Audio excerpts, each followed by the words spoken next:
guys! Welcome back to my vlog for today's video. Ayan guys, meron na naman tayong isang magandang pasyalan sa ating bansang Pilipinas. Ito ay ang bagong bukas kagabi lang ng opening, ang esplanade sa may Binondo dito sa phase 3. Tapos eto nga, at napanood ko siya, nakita ko, so sobra akong natuwa kasi meron na namang nakapagbibigay ng saya sa atin na isang lugar na makakapag-relax tayo, tanggal ng stress, at pwede na rin tayo magbanding ng family doon. So panoorin nyo guys ang video ito, sana magustuhan nyo. Kaya saludo ako sa ating Pangulong President Marcos dahil lahat ay ginagawa niya para sa ating bansang Pilipinas. Kaya yung mga DDS dyan na puro na lang po paninira, puro na lang po galit kapag may nagagawang maganda ang ating Pangulo, puro na lang sila paninira sa magandang ginagawa, lahat sa kanila ay masama, wala po sa kanilang mabuti. Kaya sa mga DDS dyan, kung mapanood nyo naman ang video ito,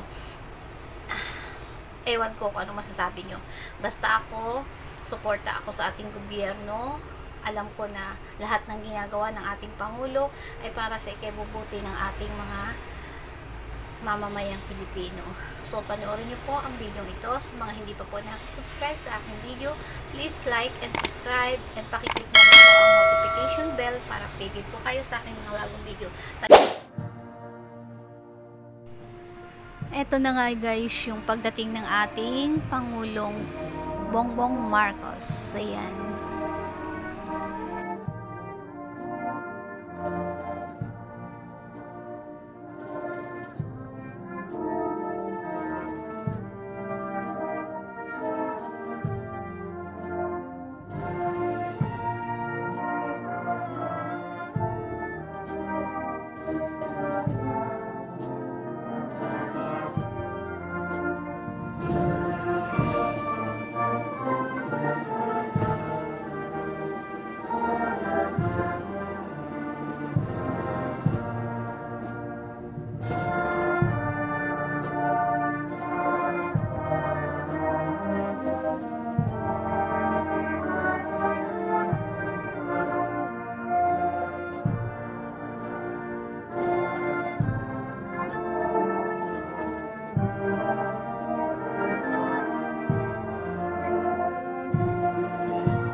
settle down.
Ladies and gentlemen, the President of the Republic of the Philippines, His Excellency Ferdinand R. Marcos Jr., together with First Lady Luis Araneta Marcos.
Ladies and gentlemen, please take your seats.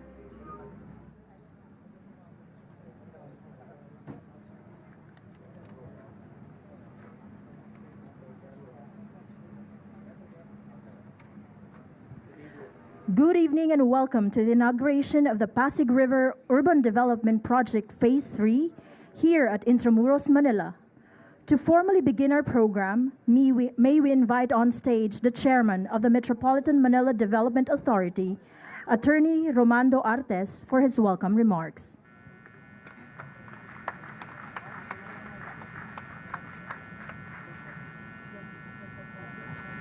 Sa ating mahal na Pangulo, Ferdinand Romualdez Marcos Jr., First Lady Lisa Araneta Marcos, Secretary Jose Rizalino Acosar, mga kagalang-galang na senador, mga kalihim ng ahensya, mga butihing alkalde ng Metro Manila, mga kapwa lingkod bayan, dignitaries, mga panauhin, isang mapagpalang hapon po sa ating lahat.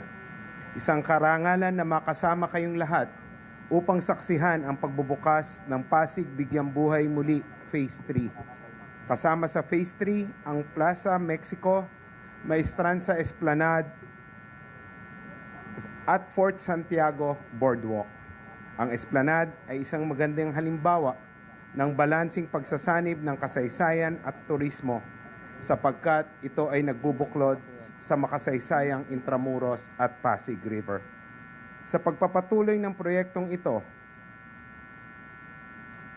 ang Pasig Bigyang Buhay Muli natugon sa kautusan ng ating Pangulo, ginabayan ng ating unang ginang at isinagawa sa pangunguna ni Secretary Acosar, katulong ang iba't ibang ahensya, hangad natin na bukod sa pagbibigay sa komunidad ng isang alternatibong lugar para sa pagsasama-sama ng pamilya at mga kaibigan, ay mabigyang pansin, maunawaan, at mapahalagan rin ang mayamang kasaysayan ng pook na ito. Ang proyektong ito ay patunay ng ating kolektibong pagkakaisa at patuloy na dedikasyon sa ating mga sarili mula sa pagsasaayos ng Ilog Pasig at mga nakapaligid dito. Naway patuloy tayong magkaisa at magtulungan sa pagbuo ng bagong Pilipinas, alinsunod sa alintuntunin ng Build Better More. Maraming salamat, mabuhay ang Pangulo, mabuhay ang Pilipinas, mabuhay po tayong lahat.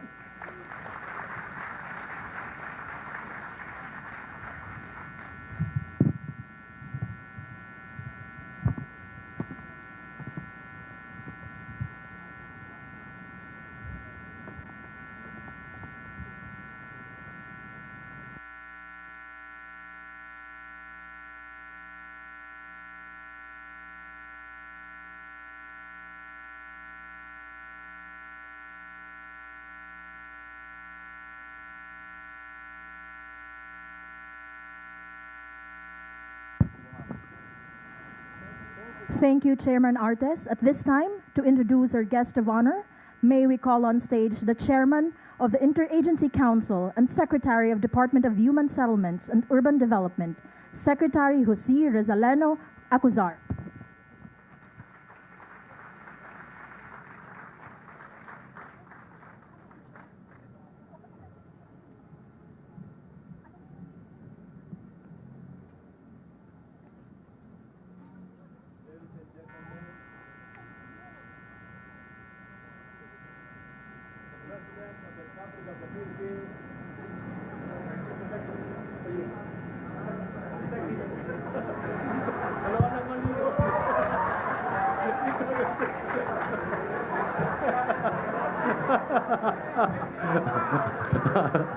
Pinapahaba lang natin yung umaga para gabihin.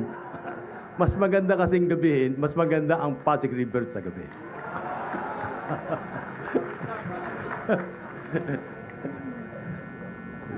Ito na. Ladies and gentlemen, the President of the Republic of the Philippines, His Excellency Ferdinand R. Marcos Jr.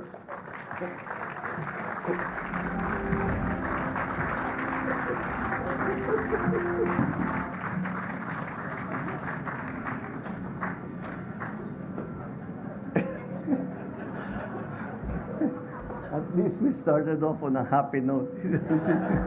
Sit down. Ito na si Jerry dali. Una, kinuha mo yung upuan ng First Lady. Tapos kinuha mo yung microphone ako. Hindi na.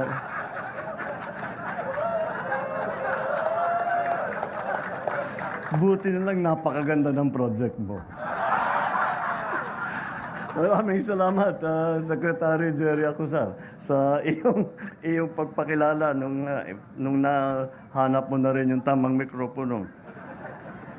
Senate President Chis Escudero, members of the Senate, of course, His Excellency, the Chinese Ambassador to the Philippines, Ambassador Huang Xiliang, honorable members of the Cabinet, MMDA Chairman, Chairman Artes, honorable members of the House of Representatives, Manila Mayor Hani Lacuna, of course, the driving force actually behind all of this, and thank God for that. Look at this, this is beautiful. The First Lady Lisa Araneta Marcos.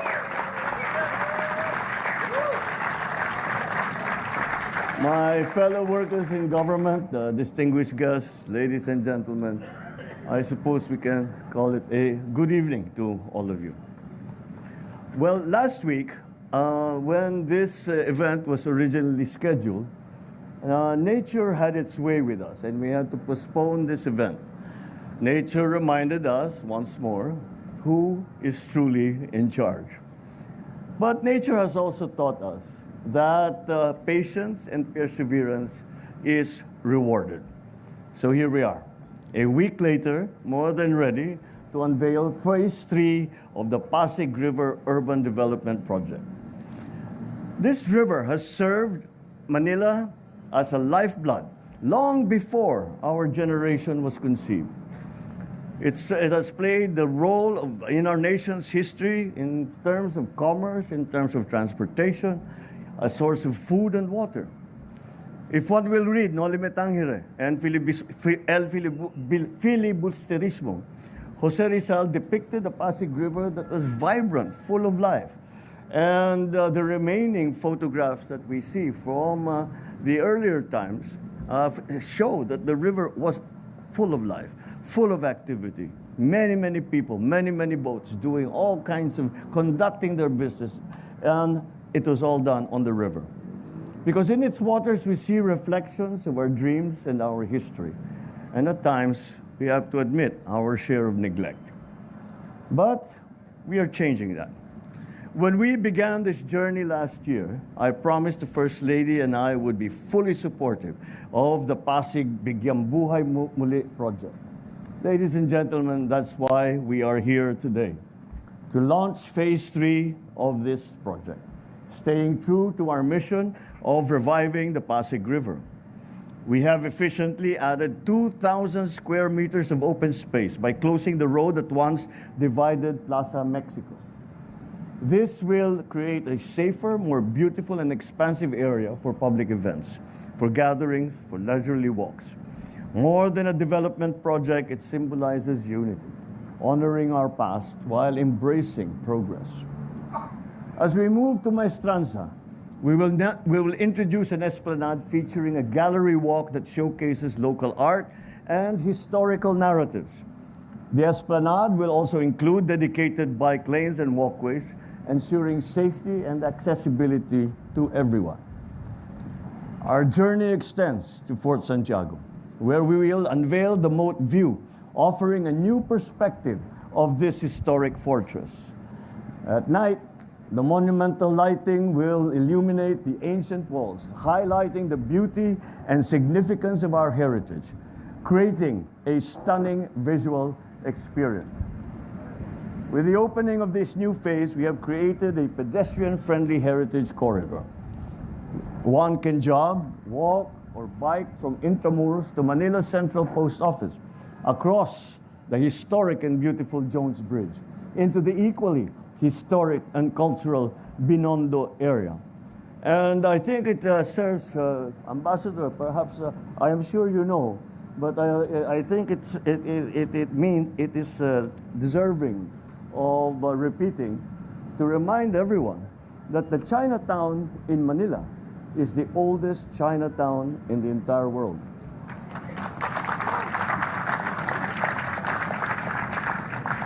This development has also created spaces for creativity, for commerce, and for community.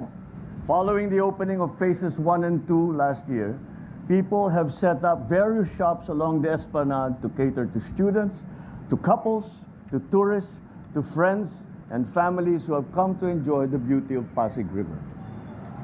I have been, when I walk along, Secretary pulls out all kinds of statistics, and this how many people, 500,000 people came for Chinese New Year. Daily, so many people come and they enjoy the palisade, they enjoy the walkway. The only statistic that I've been looking for that no one can tell me, how many people have proposed in the walkway and have become betrothed or have eventually gotten married. Balitang balita na ang dami talagang nagpo-propose dahil napaka-romantic daw ng venue. I was happy to and a little surprised to know that the Esplanade has become an instant hit among Gen Zs and some Gen Alphas who use it as a backdrop for IG stories and for TikTok. Of course, hindi magpapahuli kami mga millennial. Nakapost na ito sa Facebook namin. Si Secretary Acosar naman ay magsesend ng postcard para ma-share ang ganda ng Pasig River Esplanade. Now with the launching of Phase 3 of Pasig River Urban Development Project, I am certain more stories and core memories will be witnessed by this place. I am thrilled to see the social and economic development of a fully revitalized Pasig River and what it will mean for Metro Manila once again. Our mission is simple, but it is difficult. To bring back the river to its pristine state, make it a vibrant waterway once again for life, for culture, and for mobility. This milestone would not have been possible without the hard work and dedication of the Interagency Council for the Pasig River Urban Development, led by the DSUD and with its members, the MMDA and the Department of Tourism, with the Intramuros Administration, the City of Manila, of course, and of course, our very important private sector allies and partners. May you continue your initiatives to expedite the development of the other segments of this project. Make our vision for Pasig River a reality. The First Lady, Lisa, and I are keeping an eye on the progress of this vital project. I am certain that her interest in history and culture has enriched this initiative, ensuring that Pasig River becomes integral to our collective identity. Mga kababayan, sa pagbabalik natin ng sigla at buhay sa Ilog Pasig, hindi lang tayo makakapag-post ng Instagrammable na photo. Mapapaalagaan din natin ang ating kasaysayan, ang ating kalikasan, ang ating kinabukasan. Sa gitna ng pagbabago ay ang bagong Pilipino na may disiplina, may kahusayan, may pagmamahal sa bayan. Patuloy ninyo akong samahan sa landasin na ito. Langhapin natin ang sariwang hangin at masdan ang mga sinag ng ilaw sa tubig. Naway lagi nating matatandaan, ito ay ating ilog. Ito ay ating kinabukasan. Sama-sama tayong bubuhayin ito. Maraming salamat at mabuhay ang Ilog Pasig. Mabuhay ang bagong Pilipinas.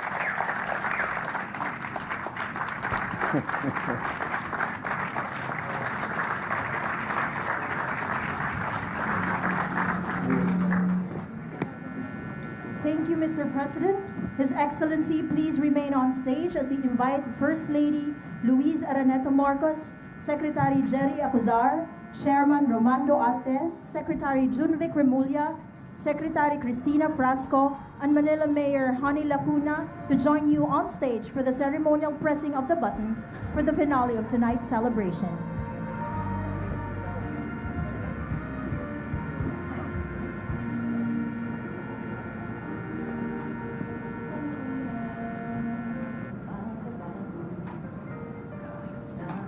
Ladies and gentlemen, please rise and together let us celebrate the Phase 3 of Pasig River Bigyang Buhay Muli project and the hope for a bagong Pilipinas in 5, 4, 3, 2, 1.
and gentlemen, thank you for joining us tonight. We look forward to seeing you at the next Pasig River launch.